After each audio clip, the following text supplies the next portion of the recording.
দিবানি উত্তর দে। এই জন্য তোর আমি লোভী বলি, বুঝেছিস? দেখেছিস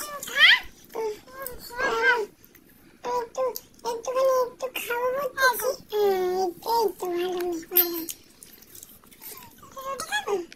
বললাম আমি রুটি খেয়েছি, মামা দিয়েছে রুটি। বল দাঁড়া উত্তর দে ওইটা একটু দিবি, উত্তর দে।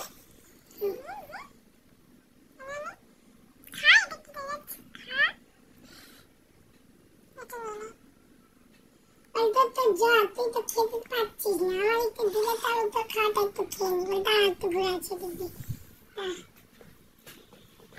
কাজের মধ্যে দই খাই আসুন। ব্যস্ত খাচ্ছিস তুই? হ্যাঁ ওটা কি করবো, তোর মতো সব জিনিস না করবো? হ্যাঁ না তো করবে না, তুমি খাও, তারপরে শরীর খারাপ হোক তখন আমি কিছু বলতে যাবো না। তো দে না, উত্তর দে না। ওই তোর আমি কত ভালোবাসি, এদিকে এসো বাবা, এই তো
খেতে পারি